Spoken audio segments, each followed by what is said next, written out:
Hello, I'm Super Orange Cat here. I'm today to cover the best moments of Toonami in 2021. Yesterday released the moments for worst moments of Toonami in 2021, my top 5 list.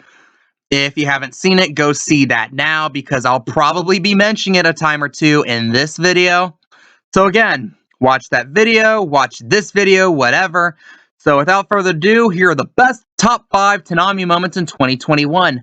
Number 5. That being that we didn't have to pretend that any Adult Swim originals were Toonami shows. This is a very specific title because last year we had a problem with that in 2020. In 2020, we had both Ballmasters Season 2 and Jumaseto Death Beats considered Toonami shows. And these are shows that were developed for Adult Swim. These were straight up Adult Swim originals. And last year, because we didn't get March Madness, a lot of budget that Warner Media had got cut. Therefore, Toonami's budget, as a result, got cut. So they were stuck with basically having to scrape the bottom of the barrel, scrape around at what they could get. That's why we got Adult Swim shows like Ballmasters, Death Beats. I almost said Death Grips for a second. How about a 30-minute loop of the Guillotine video by Death Grips? That would be awesome. Or like the video where Bjork, the Icelandic musician, was like a DJ and she was playing Guillotine, and at the beginning she lets out this like really primal screech. Hilarious. Look that up because it's fucking hilarious and I love that video. And that was number 5, yeah. The Toonami at least this year, every show we got was a show designated for Toonami, whether that be anime, whether that be American animation. We really didn't get that much American animation this year. It was really more or less kept to like the EC movie nights and to Harley Quinn. More on that later.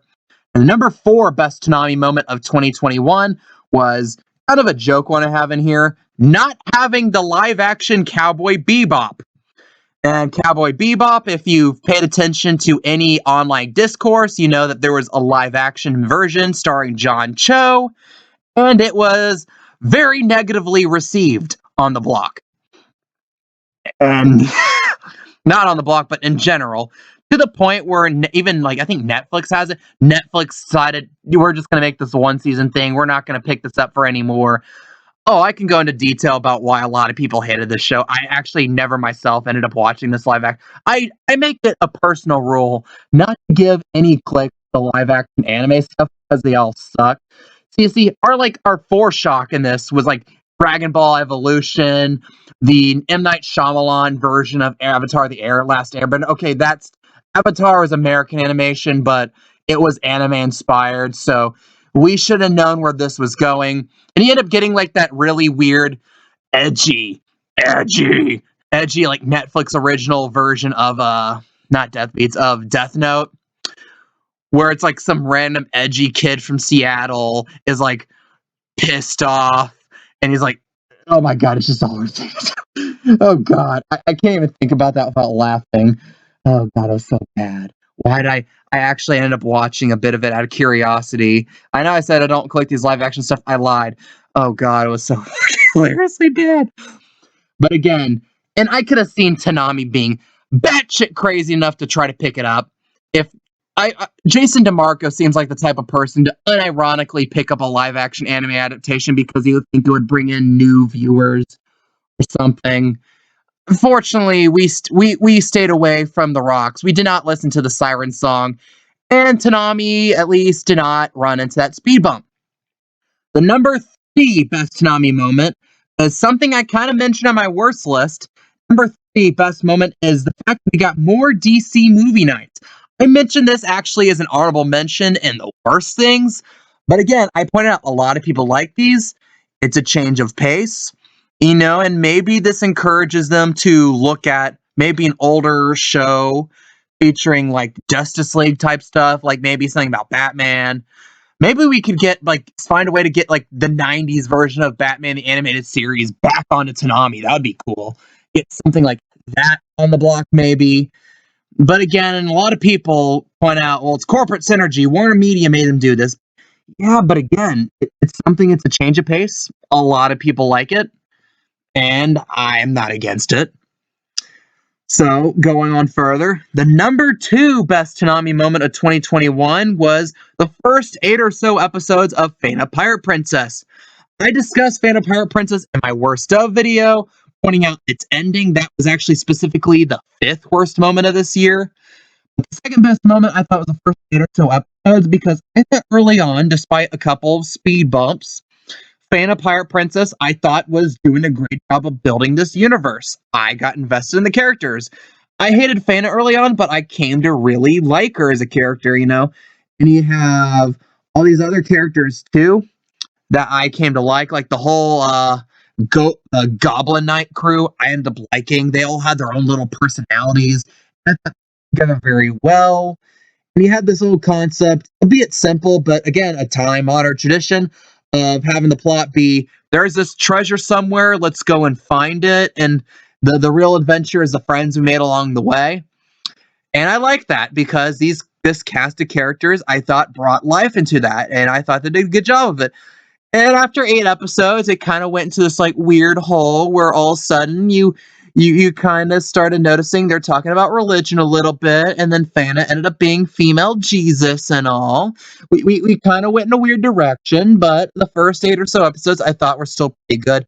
The moment I think it jumped the shark officially for me was it was the vice versa episode where after all this searching, all this thing that all these people have done for years to find this island, Fana just kind of figures it out along with, oh god, what's his fucking name? The edgy guy that's her shoujo love mate.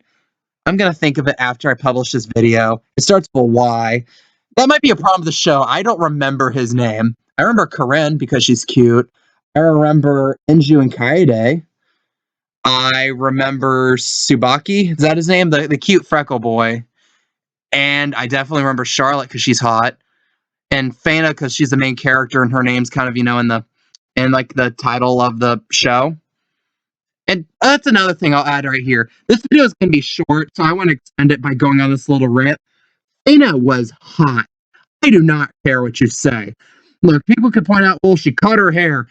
To be fair, it looked bad originally because she just took a katana and just went at it. So, of course, it's not stylized at all. And it looks like this weird poofball. It looks like a type of haircut that a woman, like a single mother in her 40s gets to be exciting or something, you know?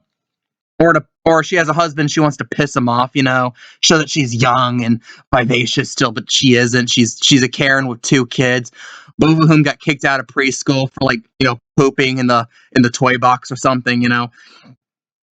But after that, like I have a thing for short hair. I'm gonna be honest here. I have a thing for girls with short hair. I think short hair is very cute, and in the right way, it can be very sexy. Fana hits when like Fana's hair kind of grows out a little later on, it gets really sexy for me. And also her personality, it was kind of like grating at first, like that type of annoying, loud, look at me, LOL, random girl. She mellows out a little bit later on, and I think she hit that sweet spot for me, you know. She almost hits waifu material for me, and I have to appreciate that. She hit waifu material without being a completely useless character. A lot of things ultimately was just like fate controlled her. At the same time, look, I'm trying to make a point here, and I'm just going to go out of my way to avoid everything that disproves my point. But again, end of rant. Now to go into honestly, the only honorable mention I could think of. This was kind of a bad year for Tanami. I can only think of one worthwhile honorable mention for the best Toonami moments of 2021. That was the fact that we got no more Black Clover delays.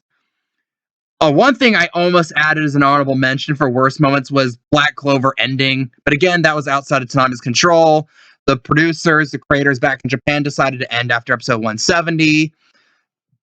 But at least because we had problems in 2020 with everything being slowly recorded at people's homes and stuff, it took a while to get Black Clover episodes out. It wasn't really a priority for Funimation, unlike something like My Hero Academia, which is like our big seller.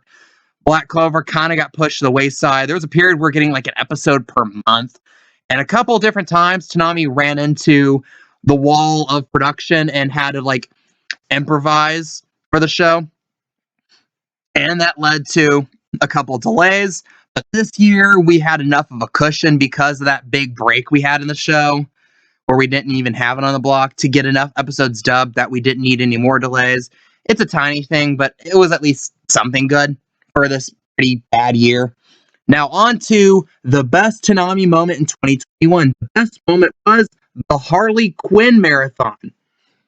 And the reason why is, if there is something for Tanami to have an excuse to pick up American animation, American action animation, or something DC, which they get rights to because, again, Warner Media, it was that. The Harley Quinn marathon, despite being a marathon, and marathons have a reputation of being low rated, was one of the highest rated nights. I think it was the top 5 highest rated nights for Toonami in this year, 2021.